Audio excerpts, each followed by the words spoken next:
Hello les amis, je suis hyper contente de vous retrouver pour quelque chose qui sort un peu du commun. On va aller retrouver Marie-Soie qui est experte marketing en branding image de marque.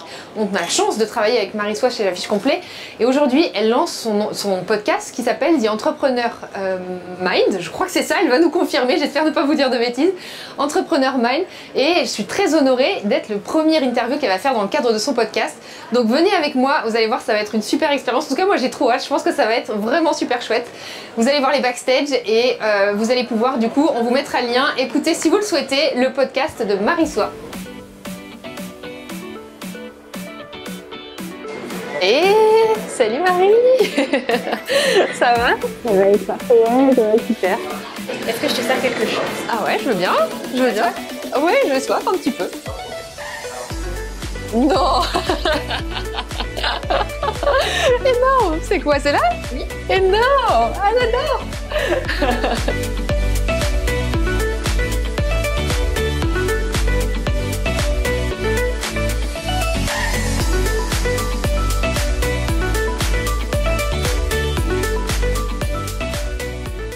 Hello tout le monde, je m'appelle Marie-Soie, je suis dans l'image de marque depuis 2007, donc je fais partie des dinosaures d'Internet et pas que. À la base, je suis dans l'ombre des marques et des entrepreneurs.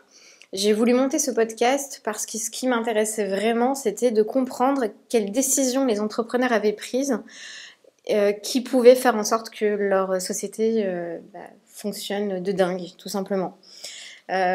Parfois, en une décision, on peut changer la donne pour toute la vie d'une entreprise et c'est cette fameuse décision et cette fraction de seconde qui m'intéresse en fait, le moment où tout a basculé. Donc j'ai décidé de faire ce podcast-là pour mettre en valeur des entrepreneurs qui, à un moment de leur vie, ont pris un parti pris, parce que c'est ça qui m'intéresse aussi. J'ai du mal avec les sociétés qui font vraiment tout et je suis passionnée par les personnes qui sont très spécialistes de quelque chose. J'aime beaucoup les personnes aussi qui sont très très passionnées par ce qu'elles font, parce qu'elles sont animées, parce qu'elles ont le courage de mettre tout en place. Ça leur donne énormément à la fois d'expertise et de courage pour mettre en place les choses. Donc voilà, je voulais mettre en lumière et en valeur les personnes que je côtoie au quotidien, avec qui je travaille, avec qui je pourrais éventuellement travailler aussi, et que ça puisse vous montrer aussi quel chemin ils ont pris, et même si dès le départ ils ne savaient pas qu'ils allaient arriver à ce succès-là.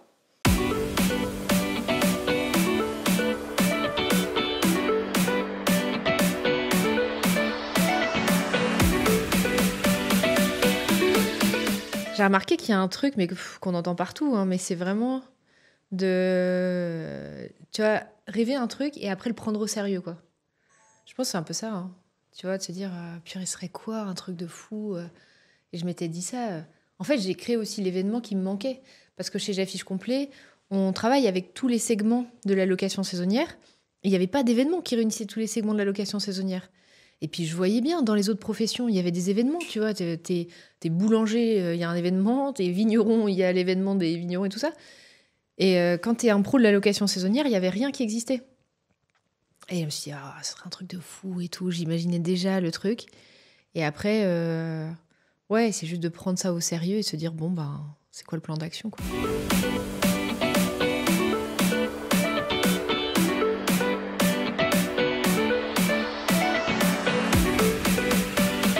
Bah, nous, on est une boîte qui existait à l'époque depuis 3 ans et demi, uniquement français. Donc, il y avait ce côté, les petits nouveaux, quoi, tu vois. Et ce qui m'animait aussi beaucoup, c'était de couper ça, en fait. De dire, en fait, on n'est plus les petits nouveaux, les gars. On est dans le game avec vous. Ce qui, quelque part, a validé cette légitimité dont on parlait tout à l'heure, c'est le fait de l'avoir fait, finalement. Ouais. C'est ça qui est intéressant. Ouais. Je pense que c'est une bonne leçon à comprendre, entre guillemets, et que c'est une fois qu'on l'a fait qu'on se rend compte qu'on est légitime parce qu'on l'a fait, en fait. Parce qu'on l'a fait, exactement. Exactement. En fait, la légitimité, elle vient par l'action, finalement. Ouais. Ce qui veut dire aussi qu'il y a, dans aucun cas, on n'a pas la légitimité à faire quoi que ce soit. Mm-hmm. On l'a toujours, ou on s'autorise à l'avoir, quoi. Ouais. Non, t'as raison, c'est un bon truc à se remémorer.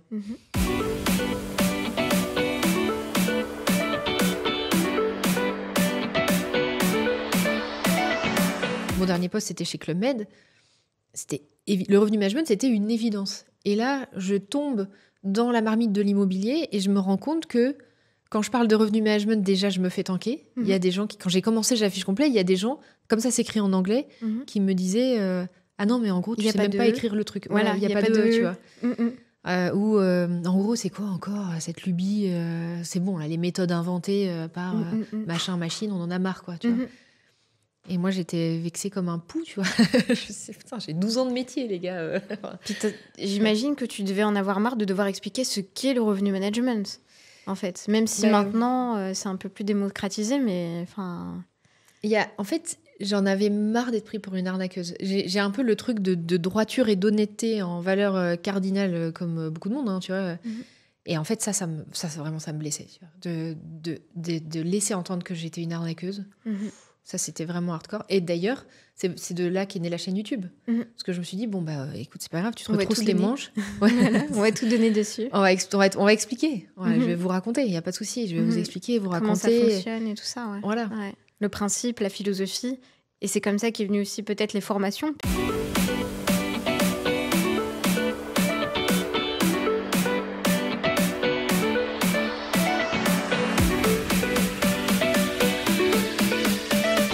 Pour l'événement, je m'étais dit bon, mais aussi à cette époque-là, j'étais encore manager de l'équipe métier. D'accord.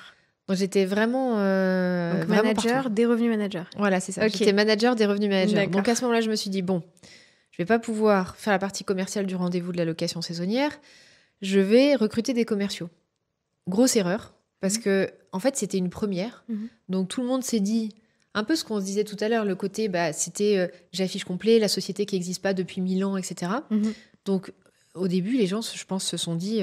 tout le monde a eu la bienveillance de ne pas me le dire, hein, mais genre, c'est eux qui organisent ça, mais est-ce qu'ils se rendent compte du truc? Et j'ai eu beaucoup de retours aussi comme ça de mon réseau. Ah ouais. Oui. Des gens qui disaient, ah bon, ils cherchaient est-ce qu'ils vont vraiment avoir du monde? Ils cherchaient ton nom, ils cherchaient ta société. Ouais. Et puis il y a même des personnes qui m'ont dit, je te dirai pas les noms, il y a des personnes qui m'ont dit je sens que je vais vouloir savoir. Ouais, mais c'était non, c'est pas grave. Vu l'issue, je trouve ça génial en fait. C'est-à-dire la personne elle m'a dit oui mais c'est super dur de rameuter en gros autant de personnes comme ça puis en aussi peu de temps et puis est-ce qu'elle est connue et puis c'était pas vraiment de la critique, c'était juste quelqu'un qui était passé par là, qui avait déjà une grosse notoriété et qui se disait que même avec sa notoriété, il avait galéré à remplir. Et donc, c'était pas du tout de la critique, voilà. C'était plus de se dire, est-ce que elle va y arriver, en fait Ah oui, mais c'est je pense qu'il y a plein de gens qui se sont dit ça. Et qui ont été super étonnés quand ils sont arrivés. Ils ont vu tout le monde, ils ont vu la foule, ils ont vu les gens qui attendaient. Et c'est à ce moment-là, ils sont venus vers toi en disant « Waouh, tu l'as fait !» après la guerre. C'est ça, après coup. T'es là, c'est bien, tu l'as fait. C'est ça. Mais et du coup, dans ce contexte-là, recruter des commerciaux, c'était des commerciaux indépendants. En fait, c'était la pire idée du monde, en fait. Et du coup, on n'a pas eu de signature de marque, genre quelques-unes, mais vraiment pas beaucoup. Jusqu'à ce qu'à un moment donné, je me dise, bon, bah là, en fait, Élise, c'est dernier carat. T'avais pris le taureau par les... Exactement. Le taureau. Le taureau par les cornes. Les deux. Et je me suis dit, bon, bah ok, là, on va s'arrêter avec les commerciaux et c'est toi qui y vas. Tu vas au charbon. Et c'était pas que je voulais pas aller au charbon, c'est juste qu'en fait, je pouvais pas le temps, techniquement. Et en plus, à ce moment-là, j'avais pu mettre en place les responsables qui géraient l'équipe métier. Donc moi, j'ai été libérée de cette partie-là et je me suis dit, go. Et si dans un mois, t'as pas converti, on abandonne tout. Et tant pis, tu payes la compte que tu dois au doc de Paris et on se quitte bons amis et on s'arrête là, quoi. Et en un mois, j'ai signé, je sais plus, peut-être 25 ou 30 marques. Donc c'était, et au final, on a eu 47 exposants le jour J. Mais j'avais pas mesuré à quel point, en fait, les gens qui étaient avec nous pour cette première édition, c'est des gens qui plaçaient leur confiance sur ma tête. Ah oui. Tu vois ? Des gens qui disaient, bon, ok, bon, Élise, je sais qu'elle est plutôt sérieuse comme fille. Et ils avaient besoin, je sentais qu'il y avait besoin de dire, bah, vas-y, raconte-moi, c'est quoi ton projet? Comment tu le pilotes? Qu'est-ce que tu penses faire? Et quasiment un mental d'investisseur, tu vois. Vraiment. Et à partir du moment où ils sentaient que c'était ficelé, etc., bah, ils étaient prêts à y aller, quoi.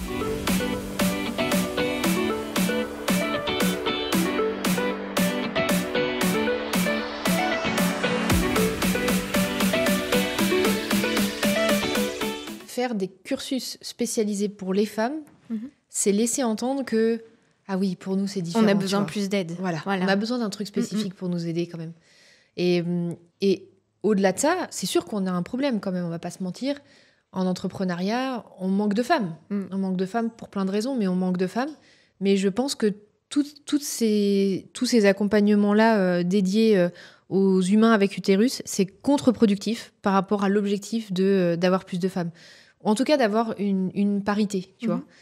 Il faut plutôt, et je crois que tu partages aussi cet avis-là, parce qu'on en a parlé, il faut plutôt montrer en fait les femmes. Montrer les femmes, et puis être soi-même dans cette prise de risque, faire des trucs, enfin, juste avancer en fait. Avancer et soutenir. Mais pareil, je suis pas non plus pour la, comment on dit, la discrimination positive. Ouais, exactement. Je suis pas non plus pour ça.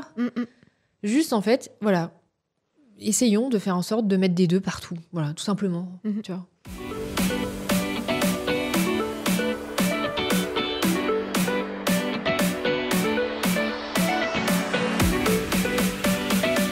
On vient comme on est, tu vois. Et quel que soit qui je suis, ce que je fais ou quoi que ce soit, la liste des sujets qui peuvent être discriminants dans le monde du travail, elle est énorme. Hein. Oui.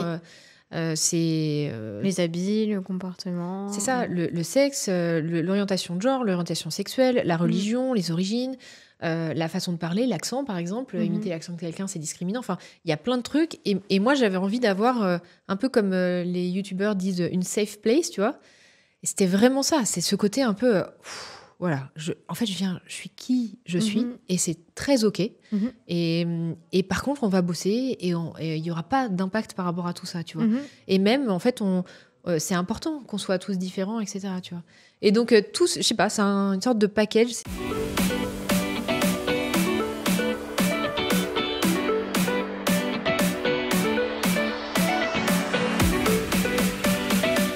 J'en avais, je pense que j'avais une perte de sens, tu vois, en tant que salarié, où je me disais, bah, t'as acquis une compétence pendant 12 ans pour maximiser le chiffre d'affaires, et tu t'en sers pour augmenter les gains d'un actionnaire, finalement, parce que Club Med est possédé par un actionnaire qui s'appelle Fosun.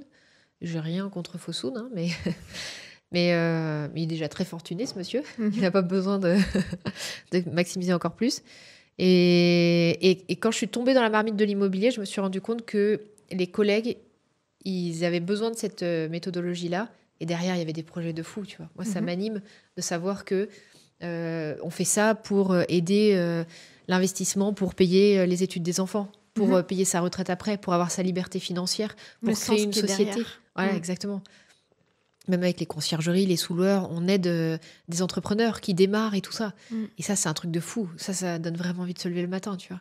Parce qu'en effet, il y en a plein qui diabolisent l'argent. Ouais. Alors qu'en vrai de vrai, plus tu veux gagner de l'argent, pour la plupart du temps quand même, plus c'est parce que tu as des projets qui sont au-delà de toi. Donc comme tu dis, les enfants, les études, offrir une meilleure vie à sa famille. Ouais. Même ça peut passer par l'achat d'une maison pour sa mère. Enfin, c'est un exemple, mais pour lui rendre ce qu'elle a pu donner. Ouais. Et je veux dire, c'est très très rare de vouloir gagner énormément d'argent que pour soi. Ouais. C'est presque... ou alors on a peut-être un gros problème psychologique, mais c'est très rare. Enfin, tu vois, tu peux pas tenir si c'est en effet que pour l'argent, à part si t'as une passion démesurée, mais l'argent, après, même si tu l'as dans un coffre-fort ou là, bah, c'est pour te servir c'est pour payer quelque chose. Ouais. Donc tu fais vivre quelque chose, tu fais même vivre une personne qui est en face, qui offre un service.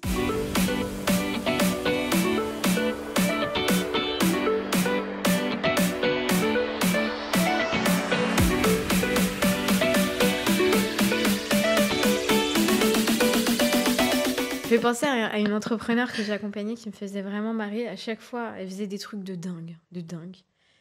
T'es pareil. Et après, quand quelqu'un venait lui dire « Waouh, t'as fait ça, comment t'as fait, etc. » Mais c'est rien du tout. Mais c'est rien du tout, arrêter, c'est rien du tout. Et tout ce qu'elle pouvait mettre en place, c'était rien du tout.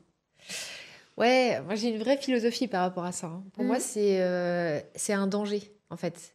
Et autant je sais que les personnes qui disent ça sont extrêmement bien intentionnées, autant je pense qu'un entrepreneur qui se laisse aller, entre guillemets, à se complaire dans ça, c'est le plus gros danger qui guette. Parce que, tu vois, quand on fait des trucs, si on se dit « Ah ouais, c'est vrai, je suis vraiment une personne de fou quand même », déjà, c'est totalement faux parce qu'en fait, on est la somme des personnes qui ont travaillé avec nous. Oui. Donc, c'est faux. Ça, c'est vrai. Et on est la somme des circonstances, on est la somme du facteur chance, on est la somme de plein de trucs. Du timing, de plein de trucs. Et en plus, accepter de se dire qu'on est vraiment quelqu'un d'incroyable parce qu'on a fait ci ou ça, qu'est-ce que ça veut dire ? Ça veut dire que le jour où ça foire, on est devenu une merde ? Non. Ouais, c'est associer des choses extérieures à sa propre valeur. Voilà. Alors que pas du tout.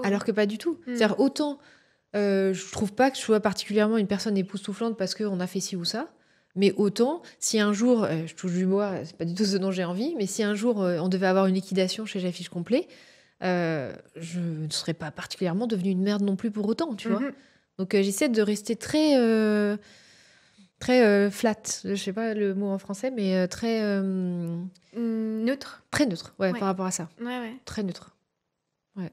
Et est-ce que tu fêtes tes réussites ou pas du tout ? Non, pas trop. Mais ça, pour le coup, peut-être je devrais le faire plus. C'est pas si flat que ça.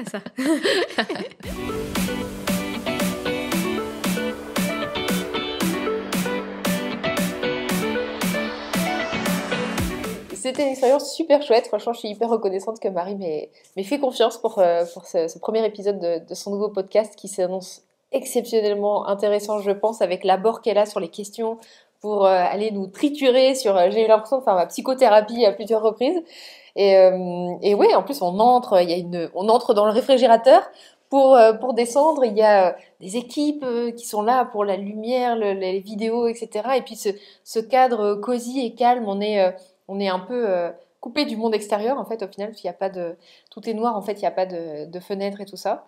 Donc, c'est vraiment un cadre propice à un échange comme ça, un peu hors du temps, comme ça, pendant 1 heure, 1 heure et demie. Et c'est assez intéressant, même pour soi, en tant qu'entrepreneur. Je vous invite à présenter votre candidature à Marie, parce que c'est vraiment intéressant, en fait, d'avoir un regard extérieur sur des choses comme ça, de repenser à certaines choses du passé, faire la connexion avec le présent, c'est assez fou, et j'espère que ça aura pu peut-être donner des idées ou pareil nourrir la réflexion pour les entrepreneurs qui nous écoutent. Ce que j'adore avec Élise, c'est qu'elle est dans l'action déjà, et je pense que c'est ce que les personnes admirent le plus chez elle, en fait, le fait qu'elle soit dans l'action. Elle n'est pas dans l'ego, donc ce qui l'anime, c'est de construire quelque chose qui lui plaise. Et j'aimerais déconstruire toute cette idée du fait que les entrepreneurs sont attirés que par l'argent et pas forcément par un projet. Et ça m'a paru une évidence. Au début, j'ai commencé à lui poser des questions sur à savoir pourquoi elle avait choisi un parti pris aussi niché et qu'est-ce qui faisait que dans son fort intérieur, elle savait que ça allait donner quelque chose. Et c'est cette partie-là qui m'intéressait. Et au début, je lui ai posé des questions en off. Et à partir du moment où elle a commencé à me répondre, je me suis dit, mais ça peut servir à énormément de gens parce que ça, personne n'en parle, en fait. On parle de ses échecs, on parle de ses succès. Et souvent, dans les titres des vidéos, c'est comment on fait pour arriver à telle ou telle chose. Le titre, il est hyper accrocheur, il te donne envie de cliquer. Mais souvent, après la vidéo, tu te dis, mais en fait, j'ai pas compris comment il a fait réellement, en fait. Ça m'a attirée, mais j'ai pas eu la réponse à ma question. Donc c'est pour ça que je triture le patient, j'ai envie de dire, sur ses motivations, sur qui il est, parce que dans mon domaine aussi, c'est vraiment ça. Je pars de la personnalité, des valeurs de la personne, pour dépeindre et faire en sorte qu'il y ait un ADN dans une société aussi, pour le branding, l'image de marque. Donc c'est quelque chose qui se